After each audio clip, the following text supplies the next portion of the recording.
Chapter 5: Similarities and Differences. After getting a spare key from Buchanan, I fed my cat and changed the litter box, disguising it by mixing it with normal garbage. The cut on my forehead had been cleaned and bandaged, and I appreciated the way he had put me on the bed rather than slap me awake and tell me to get out. But when I was out cold, what could have gone through his mind? Did he just assume I didn't have a key, or did he pat me down to find out? It doesn't matter. What does matter is that I texted Raj after committing his number to memory and made a video documenting the event that got people rolling in the comments. They shared their own wacky stories that related to mine, usually involving a friend having too much to drink or indulging in a dare that ended hilariously badly. One girl, named the Fluffy Princess, told me that she had an all-girl crew that had a channel similar to Jackass, where they did stupid, dangerous stunts regularly. But it wasn't as funny when women got hurt, apparently, as the series ended up only raking up about 100 views a video, and many people that commented told them that they should leave the stupidity to anyone with a Y chromosome. Ouch. So they ended up concussing themselves for literally no reason other than to draw concern instead of laughs. Sexism is alive and well on the internet, folks. I did my receptionist job and called the doctor on my break. He saw my video and had some words. "You two are insane. How did he not know he was allergic to cats?" "I have no idea, but it totally breaks my heart," I told him. "I panicked hard last night. Security was not too thrilled about having to calm me down. My wrists and ankles are still sore." "Are you two still going to see each other?" I shrugged. My feet were on the desk, and I reclined in my swivel chair while holding my coffee mug. I had made plans to paint all of my nails, but never got around to it. I don't know. It went over so well, and then he morphed into the Toxic Avenger. I like him, but I think I like him for all the wrong reasons. "What do you mean?" "Looks," I said. "Well, and he seemed exclusively nice to me. But I don't like him because he does nice things for me. I legit think he's a sweetheart. It just kind of hurts me that we don't have that much in common." "You could try the 3-strike test," he offered. "My brother once told me the secret to a successful marriage is to find yourself a best friend first. Look for similarities over differences." "But don't opposites attract?" I asked, gently rocking side to side in the chair. "They can, if those people like each other enough. See, Ren, you need to know if this person is someone you would want to be with long-term or short-term. Are they going to be tolerable down the line? Do they have any deal-breaking qualities?" He did it this way. He asked his current wife when they started dating 3 questions. Elvis or Johnny Cash? Metallica or the Beatles? And finally, coffee or tea? "Those are random," I mused. "Can't I have them all?" Picking Elvis means they like popular trends that have bigger staying power and name recognition. Johnny Cash would represent the underdog, the tortured artist, the rebel in black, he explained. Picking the Beatles says that you not only like class and instant success, but that you also like what is generally viewed as good for everyone. Whereas liking Metallica is dependent on which album you listen to, since they are rarely played on radio, were underground for a long time, and have, again, the underdog status but rose to the top on their own terms and never broke up. The only way out of that band is death. "Huh," I said. "Interesting. So what about that last one?" "Huh. Coffee suggests you're in a hurry or need a boost of energy frequently to function. You dump fuel into your body to operate efficiently. Tea, on the other hand, is seen as natural and good for you and gives you a boost in mind and body. Basically, the cultured drink tea. The commoner drinks coffee." "You already know me. My answers are G.G. Allen, Primus, and whiskey," I said. He pulled the phone away from his face to let out a laugh. "Ask Rajesh the same questions and see what his answers are.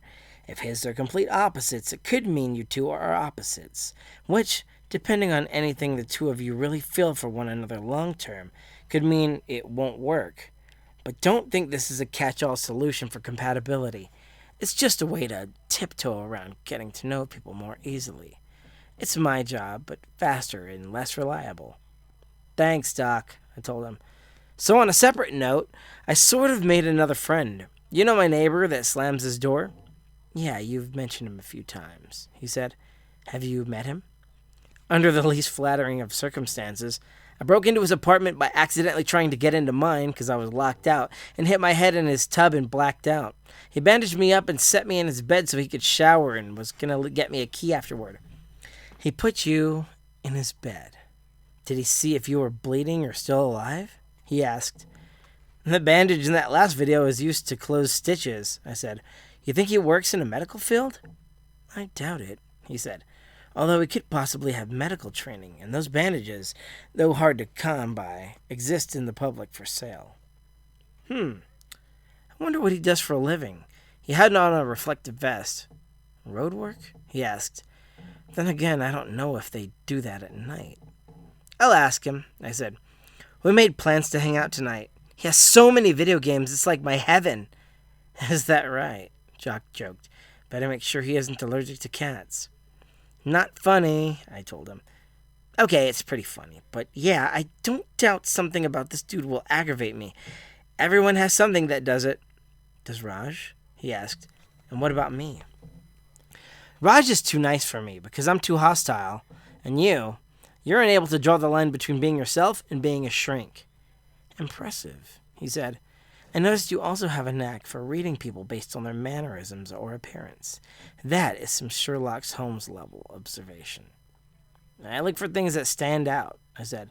I've always done that, and it's driven people mad. Probably why I don't have no friends. You, for example, are a giant sci-fi nerd and gravitate towards movies. You also like sweets, as evidenced by the trash can full of empty candy wrappers when I first met you. Tell you what, Doc said. How about you turn tonight into a date night and see how things flow? Just be yourself, and if he likes you for you, rather than doing a whole dinner with a Japanese theme. Hey, what's wrong with the dinner idea I had? I asked, offended. I went through a lot of trouble to make that. Oh, it wasn't you, he said. My opinion, it seems you were trying to make a good first impression for a boy you liked, rather than letting him see you for who you were. Oh my God, you're right, I said. I had to get psycho on him for him to see how badly I handle anything. The drive to the hospital was probably the worst hour of both our lives. I can't imagine how bad it was, he said. I mean, it's funny now, but when I was trying to get that stupid car to move, I was like, you know what would be great about now? Death! I was so embarrassed that I couldn't calm down. It was 55 subscribers all over again, Doc. You're definitely more social and more open than you were a month ago when we first met, he acknowledged. We met at the tail end of December. It's barely the middle of January, Doc Ock. Don't come for me. He laughed. Have you been keeping track of your numbers? Your channel is getting awful big. I put my feet down and checked the channel on my laptop. Let's see. I haven't really paid attention to it, but I'm checking now. The number of subscribers was 669, and each video was getting as many views. It was pretty shocking. Get this, I said. 669. Nice, he said. High five worthy. You're a cool boss, I said to him. Thanks for treating me like a human being. He snickered and asked, what kind of person would I be if I didn't follow my own advice? Your patience, that's who, I retorted. All right, gotta go. Arigato, ran out. Hey, you did the thing, he exclaimed. I hung up and heard a knock at the door. Upon peeking through the window, I saw it was Mr. Buchanan, the landlord. I mouthed an obscenity and threw Yoshi into the bathroom. Whack! Stupid cabinet again. Once Yoshi was put away, I opened the door and Mr. Buchanan came in with a little bit of a temper. Mr. B! I exclaimed in surprise. What's going on? He overturned cushions and looked under my bed. Last night, the people in apartment A said they heard meowing and scratching. I gave a fake chuckle. Clearly it was from outside. He headed for the bathroom and I panicked big time. If Yoshi meowed, he would be gone forever. I ran to the bathroom while he was searching under the bed and stood by the door, my toes clenching on the cold, hard floor, hoping he hadn't decided to look there. Listen, Mr. B, I heard it too, but it's always outside my window. Outside, huh? He said. He stood and towered over me. All right. Those damn strays keep making babies. Speaking of babies, are you pregnant? I laughed nervously. What in the world would compel you to ask that? I see you started riding a bike. Pregnant women's feet swell up from walking a lot, I think. Maybe I'm wrong. Sorry, he said, his voice starting out strong, then petering out into some sort of mumble at this point. I just think you've been acting really strange lately. Strange how? I asked. I was a skinny little thing and didn't even have a belly despite all the junk food I consumed in my late teens. Nothing, just the home cooking, bike riding. It's like you're trying to get fit for some reason. I apologize. Well, I do have a boyfriend now, I said bashfully. At least I think I do. He raised an eyebrow. You don't know if your boyfriend is your boyfriend? I shrugged. Last night he had to go to the ER because I almost killed him. Yeah, it must have been the cooking, I'm sure. Exotic food keeps me on the toilet for hours, he said. Ouch, dude. I felt sad after he made that comment because I felt the cooking was delicious. Anyway, no pets. You're evicted if I found out you're lying to me. I panicked but tried to keep a stony demeanor. Yes, sir, I said respectfully. Thank you. He rolled his eyes and walked out. I locked the door and let Yoshi out. I picked him up and nuzzled him. Good boy. Don't meow if you want to stay here. That night at 6:30, I received a knock on my wall with my neighbor announcing he was awake if I wanted to hang out still. I literally threw on my favorite cat shirt, jean leggings, and just wandered on over after sticking my cat in the bathroom. I knocked 4 times on his door and heard a faint rap music inside. When he opened the door, I recognized it as NF. Hey, how are you? He asked. I could tell he had washed up. He had that manly musk of Old Spice, and I can't lie, it melted me. My toes clenched inside of my shoes, and I let out a weird groan that sounded like I was aroused, but I shrugged it off immediately and cleared my throat. You smell good, I blurted out. He laughed. Sorry, I speak my mind, no filter. Thanks, I hate smelling bad, he said. I work at a company that does electrical work for the city, and lately they've been running us ragged. I work overnights now, despite the fact there was no overnight position until yesterday. Electrical, I said, nodding. That's cool. So I realized why you seem so familiar, he said. Did you go to Red Rock Elementary? I raised an eyebrow. Yeah, why? He smirked nervously. Well, I kinda know you. We went to elementary and high school together. Who was this handsome bastard? Mind you, his upper body was ripped. He didn't really have powerful-looking legs, but I swear to God he looked like he could flip a car. I leaned forward and instinctively squeezed his biceps before backing off bashfully. Sorry, I'm a little unbothered. I need to see what it felt like. Easy. I'm a delicate little flower, he said, glancing down to my feet and back into my eyes. What was it about me that suddenly gravitated to any good-looking guy I met? Control yourself, Hoochie! He showed me a high school class photo, and it all came to me. My jaw hung open. You're Greg Matthews, I gasped. Wow, you got kind of hot, dude. If I'm being honest, so have you, he complimented me. Front and back. I squeezed my boobs together. Shh, don't say that. They'll hear you and then they'll never stop growing. After laughing, he put the class photo back and pointed to a beanbag. Here, have a seat, he said. Would you like a beverage? I got coffee, Bud Light, Mountain Dew. What are you, watching your figure? I craft. Give me a beer. I'd never tried beer before and was a little worried I would hate it.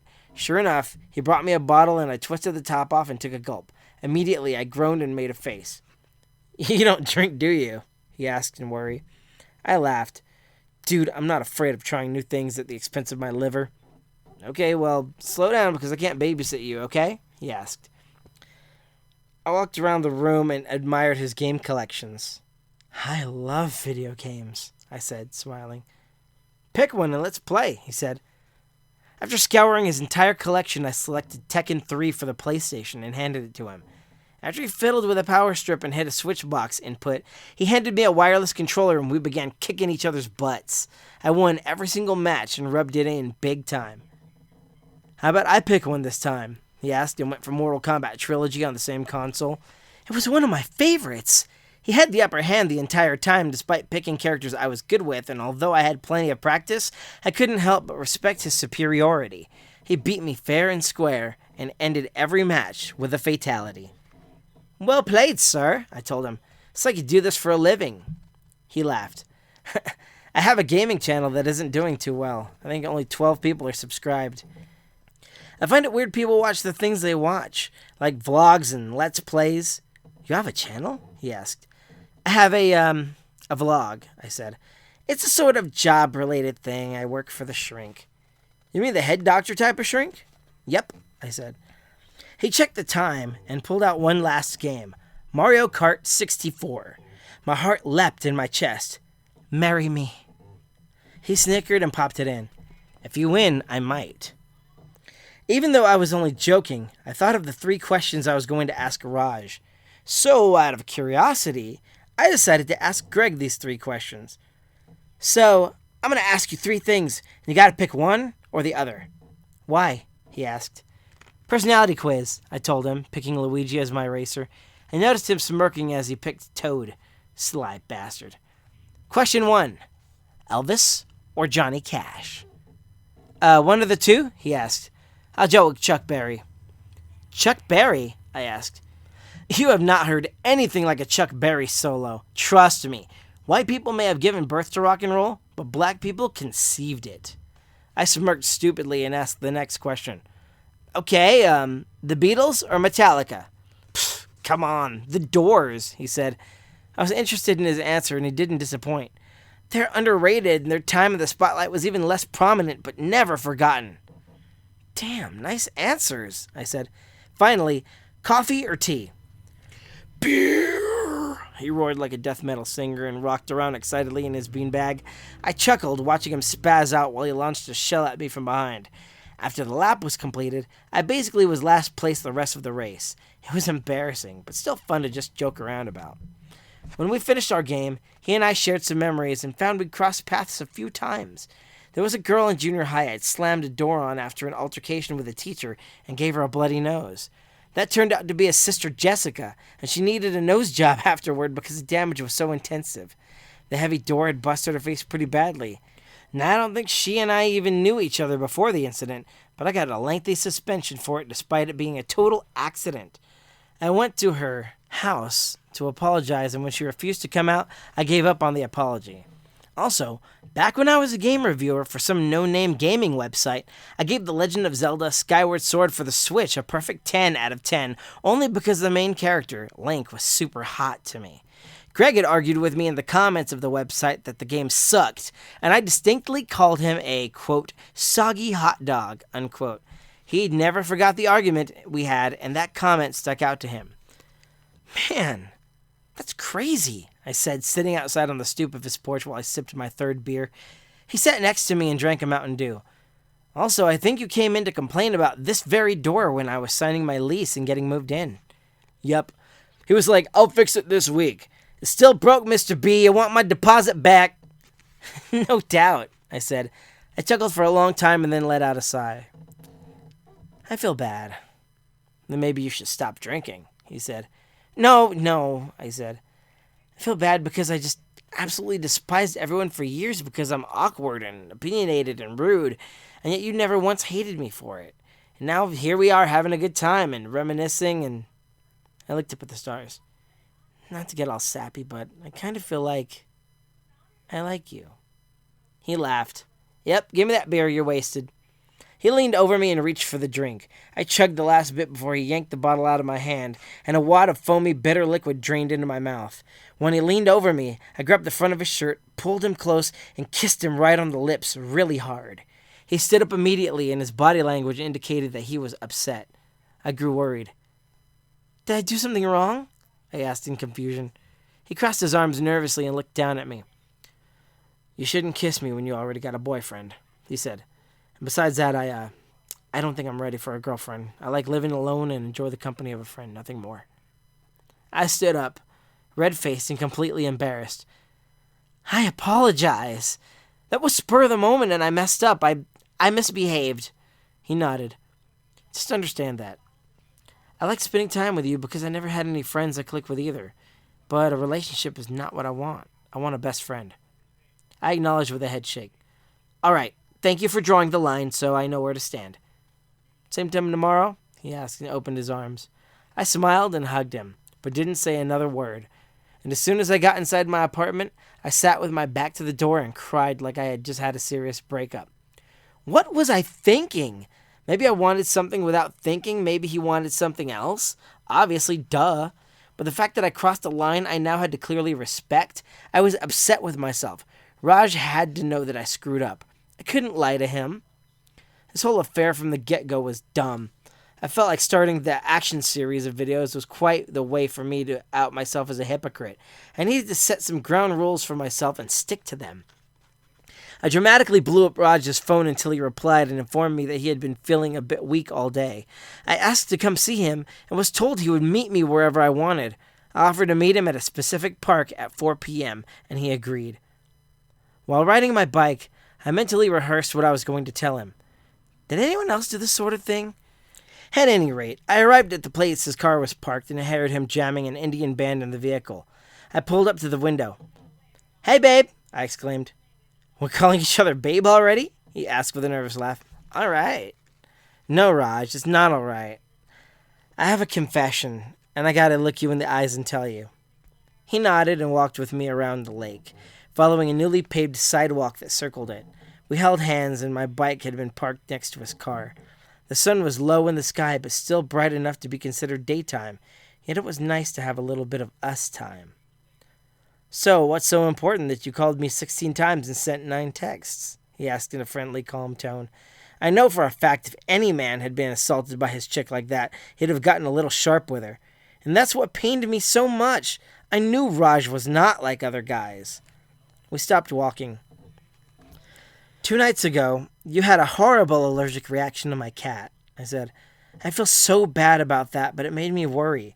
Not only for your health and well-being, but this conundrum of, do I have to choose between love and my cat? And I can't bring myself to do either. The allergy pen I got from the doctor lets me be around cats as long as I'm not rubbing my face on him," he said. "So you don't need to get rid of your cat." I let out a deep sigh and hugged him. His chin rested on the crown of my scalp. "Oh, good. Then this next thing may hurt." "Okay," he said and held me tightly. I backed away and looked him in the eyes. "What did I do?" "No, Raj, that's the good news. It wasn't you. I screwed up. See, last night I went to my neighbor's apartment and played video games for a few hours. After about 3 beers, I tried to kiss him." "Why?" he asked in confusion without a trace of worry in his tone. "I don't know. It was a heat of the moment, and I guess I wasn't thinking. I just pulled him close and laid one on him, but he told me I shouldn't do that because it's not fair to you." He looked to the side, and now I could detect an expression of betrayal. I had stabbed him in the heart. My head lowered in shame, and I began crying. He knelt and gently pulled my wrists away from my leaking face. "I'm so sorry, Raj. I love you," I sobbed pathetically between hard, long sniffles. "I screwed up, and I totally understand if you're mad at me." "Ren, the whole reason I like you so much is because you're my exact opposite. You're everything I want to be, but can't be." "I admit, I can be mean and cruel, bitchy and temperamental, but I would never try to hurt anyone without a reason. And this time, I didn't have a reason." "Ren, please stop crying. I appreciate you being honest with me. That is something that deserves my respect," he said gently instead. He held me as people walked past, minding their own business. "Just walk with me." We continued holding hands, but now I sensed tension. He was a man who gave selflessly, and here I was, being selfish. I walked with shame and regret in every step. I felt nauseous and had only myself to blame. When we got back to his car, I got on my bike. "Raj?" "Yes, dear?" he asked with a smile. "Quick questions, and answer with your own choice. Elvis or Johnny Cash?" "What are you talking about?" "Please just play along," I said, wiping my eyes with my forearm. He shrugged. "Elvis, because everybody likes him." Strike 1. "Okay, then, the Beatles or Metallica?" "The Beatles," he replied. "They're legendary. Metal isn't my thing." Strike 2. I was choking suddenly at the lump in my throat that I knew was a realization of his third and most obvious choice. I had to ask because I couldn't jump to conclusions. I needed to hear it from his lips. "Raj, my love, coffee or tea?" He shrugged. "Tea, of course. Coffee is terrible for you." Strike 3. A sharp pain filled my chest, and I turned away from Raj. "See you later," I said quickly and hopped on the bicycle.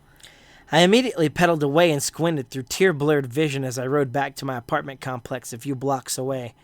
I went inside, put the bike where I usually left it, and collapsed on my bed where I screamed into a pillow.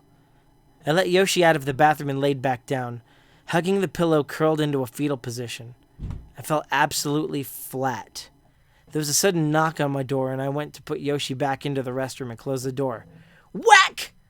Ugh, stupid cabinet door. I was so sick of that. I opened the door expecting to see Raj or Greg, but who I saw instead was 6.5 feet of muscle and a lumberjack beard looking down at me with soft, beady eyes. The sky behind him was overcast, and it was getting cold out. "Mr. B," I said, wiping my eyes again. "Sorry, I was just making a video," he asked. "Misanthropy?" I was speechless. I just lowered my head again and bit my bottom lip. He sighed sadly. "I would make an exception for you because you're such a good tenant, but you lied to me," he said softly. "I'm sorry, but you have a week to get rid of the cat or find a new place to live." "Mr. B, please," I begged, grabbing his massive wrist that literally felt like I was wrapping my bony fingers around a tire. "I'll pay an extra $100 a month if he can stay. Please, don't make me get rid of him." I got on my knees and held his wrist with both hands. "Please, please, please let me keep my cat. He's my best friend ever. I'll do anything." He yanked his arm out of my grip and walked away. "You have until Sunday morning. Make your choice." I stood there staring at him while he lumbered back to his house on the premises, and then it began to rain, like the sky was crying with me. I was beginning to recognize a pattern that was strictly against me being happy. Every time something good happened to me, something else caused it to go as wrong as it possibly could. Murphy's Law was in full effect, and I was its primary target.